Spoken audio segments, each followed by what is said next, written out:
Graça e paz. Sou o pastor Fernando Fernandes e mais uma vez, com alegria e gratidão a Deus, chego até você através desse vídeo que é disponibilizado através do canal de nossa igreja no YouTube, Rod to Bloom 808, e também pela página da nossa igreja no Facebook, Primeira Igreja Batista em Penápolis, e pela minha página pessoal, também Fernando Fernandes, no Facebook.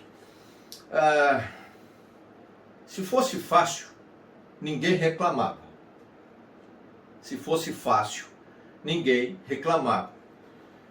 Vou tentar trazer você a compreensão daquilo que eu tento dizer à luz do texto bíblico. A gente tem visto nesses últimos tempos muita gente reclamando pelo fato de ser cristão, ser sincero, ser honesto, e está padecendo com essa situação toda que se abateu sobre a humanidade. Eu li até de um questionamento de alguém fez, porque um líder religioso de uma determinada igreja, com uma certa influência na região, veio a falecer vitimado pela Covid-19. E aí, mas como que pode um homem de Deus, uma pessoa tão bacana, tão boa, tão séria no trabalho que faz e tal, e não pode ser assim? E aí vem aquelas palavras de ordem, né? Eu decreto a cura, eu ordeno que os anjos de cura, que eu não sei nem de onde inventaram isso, porque eu nunca achei isso na Bíblia, esses anos todos que eu leio a Bíblia, até bem antes de eu ser pastor, né? E eu fico prestando atenção nessa reclamação, e é um perigo, porque se você não tomar cuidado, daqui a pouco você entra numa de murmuração, de reclamação também. E aí, eu, lendo a Bíblia e refletindo sobre essas colocações, eu me lembrei desse texto, né?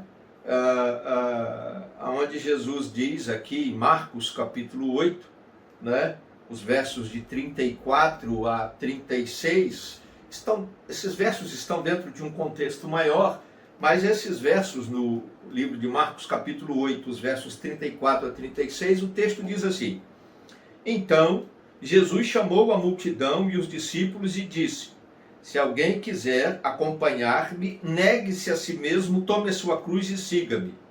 Pois quem quiser salvar a sua vida, a perderá. Mas quem perder a sua vida por minha causa e pelo Evangelho, a salvará. Pois que adianta ao homem ganhar o mundo inteiro e perder a sua alma, a sua vida? Bom, primeiro a gente tem que perceber que essas colocações de Jesus, elas estão dentro de um contexto maior. Jesus pergunta aos seus discípulos, né, o que as pessoas diziam sobre ele, depois pergunta a eles o que eles pensavam sobre o próprio Jesus, quem ele era, e aí vem a grande revelação de Pedro, os versos 27 a 30. E aí depois Jesus começa a ensinar sobre a necessidade da sua morte na cruz em Jerusalém, e da forma covarde, cruel, cruenta, desonesta, né, caluniosa, como ele seria acusado e até julgado injustamente, crucificado. E aí vem a ideia de que não, isso não pode acontecer, porque o Senhor é o Messias de Deus que vai salvar Israel. E Jesus repreende a Pedro, que queria desviá-lo da cruz. E aí, ato seguinte da repreensão de Jesus, a partir da ideia de que Pedro teria dito para ele que ele não morreria na cruz, porque de alguma maneira eles tentariam, né, os discípulos ali, evitar que Jesus morresse da forma como ele disse que morreria, na cruz, e dentro da perspectiva judaica como um maldito de Deus, né, como maldição aos olhos de Deus, né? Aí você tem no verso 33, Pedro repreendendo a Jesus, e Jesus repreende a Pedro, verso 32, Pedro repreendendo a Jesus, e no verso 33, Jesus repreendendo a Pedro. E a partir daí, ou seja, a partir dessa situação criada, em que Pedro tenta demover Jesus e até armar, quem sabe, na sua mente uma estratégia para que Jesus não morresse na cruz, Jesus chamou a multidão e chamou os discípulos e disse: se alguém quiser acompanhar-me, negue-se a si mesmo, tome a sua cruz e siga-me. E aí dá a sequência o texto. Algumas coisas importantes eu quero destacar aqui. Primeiro, o Evangelho de Jesus Cristo é o Evangelho da cruz. O Evangelho de Jesus Cristo é o Evangelho da cruz, que culmina na crucificação.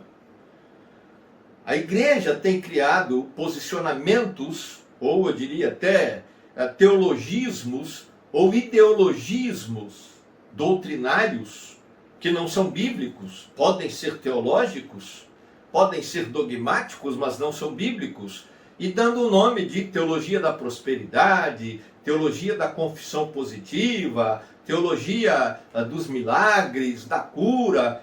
Mas o que precisa ficar claro é que Jesus Cristo, durante o período que viveu na terra, e aquilo que foi escrito pelos seus discípulos, pelos seus seguidores, no primeiro século, falam claramente, e Jesus deixou bem claro, que o Evangelho, a boa nova que ele trouxe para a salvação do homem, perpassa pela cruz, ou seja, tem sentido a partir da cruz. Jesus não veio trazer o Evangelho da prosperidade, da confissão positiva, da cura, da milagraria. Jesus não veio trazer o Evangelho da igualdade social, um evangelho marxista, que isso para mim é algo diabólico. Não, Jesus veio trazer e implantar e pregar o evangelho, a mensagem da cruz. Cruz implica sofrimento. Cruz implica em morte. O evangelho sem cruz não é o evangelho de Jesus Cristo. O evangelho sem cruz pode ser, como diz o título de um livro muito interessante, um evangelho maltrapilho, mequetrefe, sem sentido objetivo para a salvação. Porque o evangelho de Cristo, o evangelho da salvação em Jesus Cristo, é o evangelho da cruz. O evangelho que permite sim sofrimento, dor, calúnia, injustiça, covardia, maldição. Mas é o evangelho, o único evangelho que salva, o evangelho da cruz. Outra coisa importante que penso podemos destacar no texto, agora dando um salto lá no verso 36, é que essa ideia de autorredenção que tem se criado por aí é uma maluquice. Isso não funciona. Isso não existe. Pois que adianta o homem ganhar o mundo inteiro e perder a sua alma? Fica correndo atrás da prosperidade, da cura, da milagraria, como se isso fosse o evangelho na sua essência. Não. Isso é morte espiritual. Isso é morte eterna no inferno. O evangelho de Jesus Cristo, o evangelho da cruz, até tem espaço, e isso ficou provado durante o ministério de Jesus, à exceção da prosperidade, como se prega aí, hoje em dia, né? Ficou claro que pode curar enfermos, que pode até ressuscitar mortos. Sim. Né? Jesus abençoou crianças, Jesus curou pessoas, mulheres, aleijados, cegos, libertou endemoniados da prisão, do cativeiro de Satanás, ressuscitou mortos. Isso tudo, não há, inclusive, nenhum texto no ministério de Jesus, nos evangelhos, que diga que Jesus enriqueceu ou enricou, né? Porque essa prosperidade gananciosa aí é enricamento, não enriquecimento. Ninguém, pelo contrário.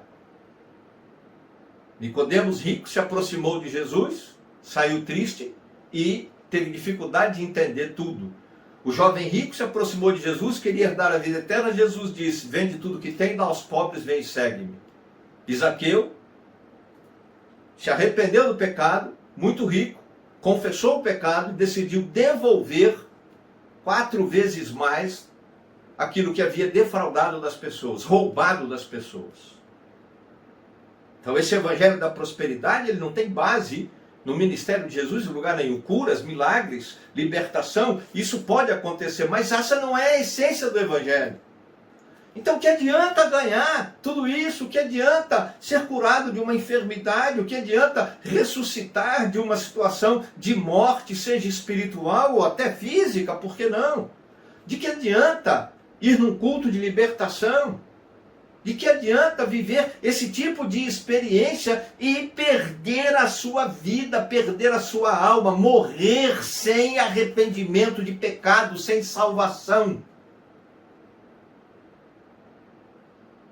E essa é a ideia dessa autorredenção diabólica que se fala, que se prega.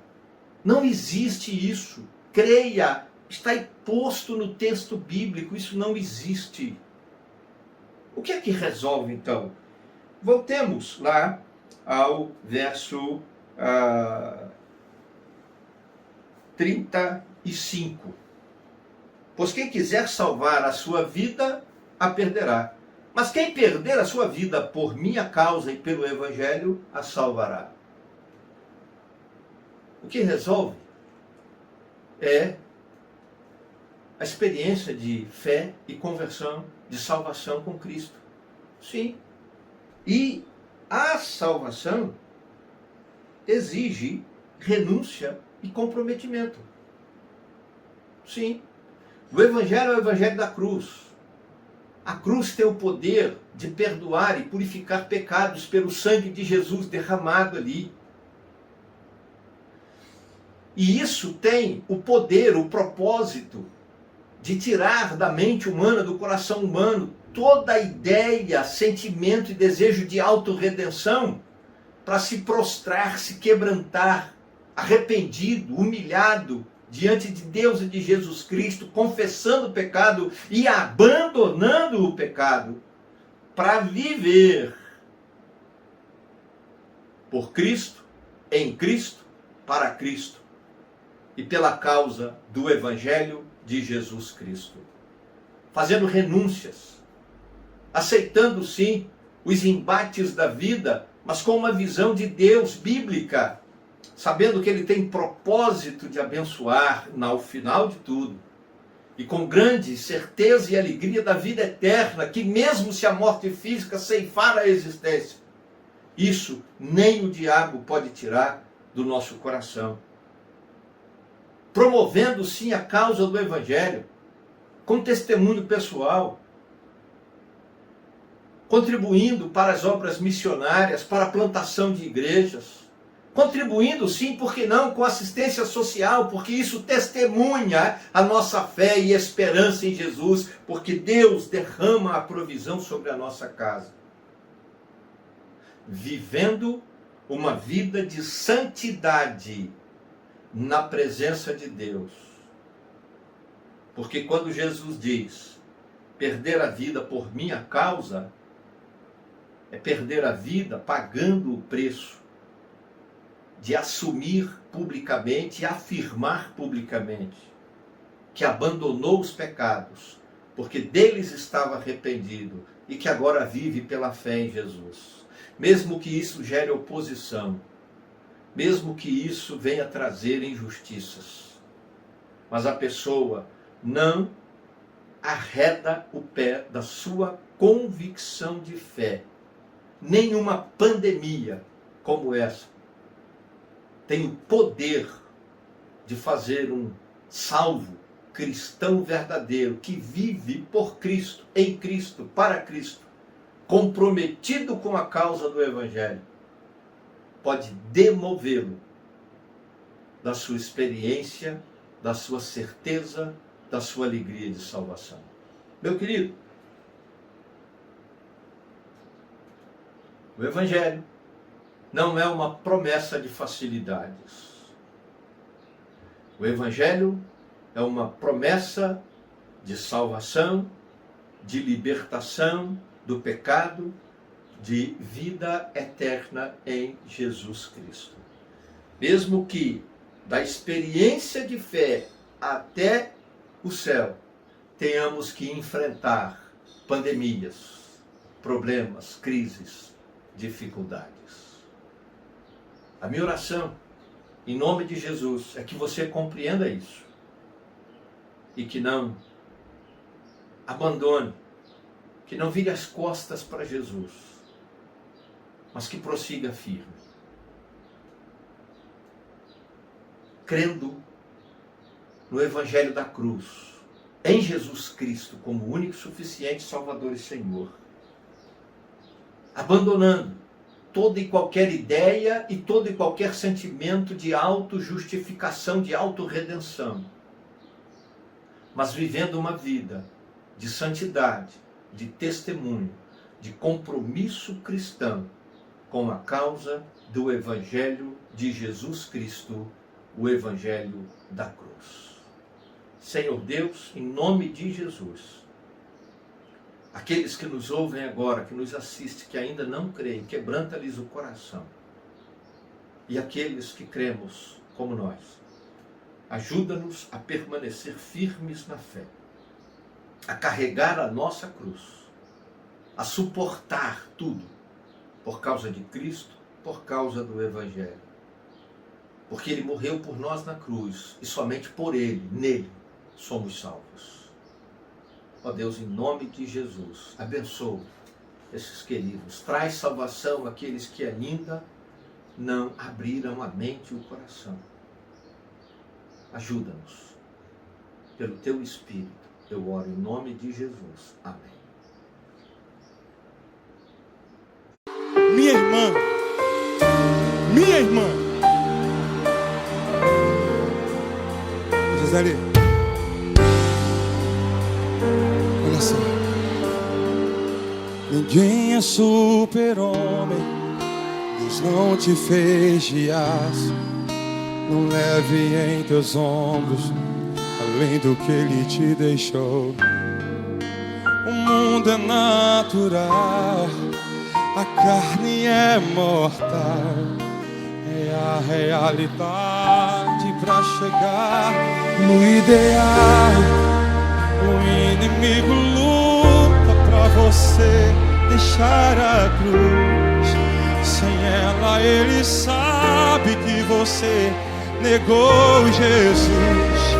O peso da tribulação não dá pra comparar com o peso da glória que o céu vai revelar.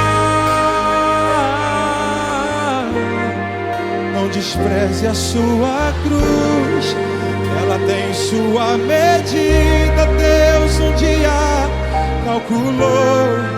Ele conhece a força e a fraqueza de um pecador. No Calvário declarou, com o sangue de Jesus, para o mundo seu valor. Não despreze a sua cruz, a renúncia é um braço de equilíbrio para você. Hoje você não entende, mas um dia irá saber que as pegadas de Jesus são um mapa do tesouro. Deus tem recompensa pra você.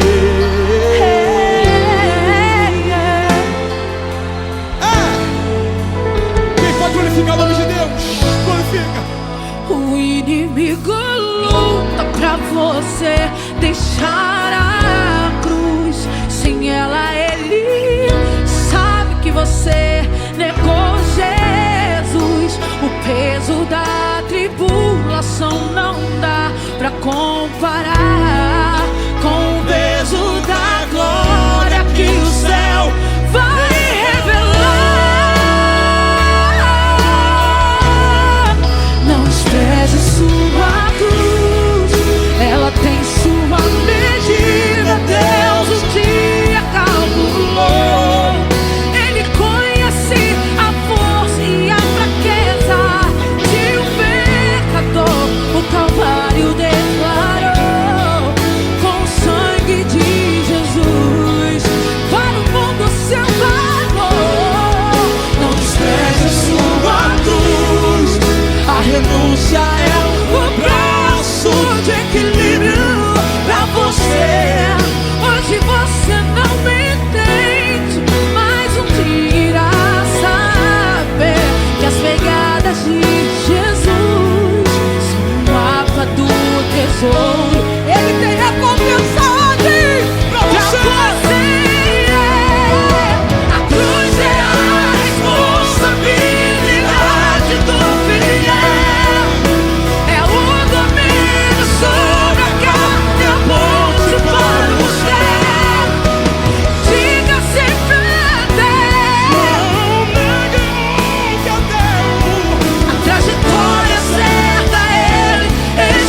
você não entende, mas um dia saber as pegadas de Jesus são o mapa do tesouro. Deus tem recompensa pra você.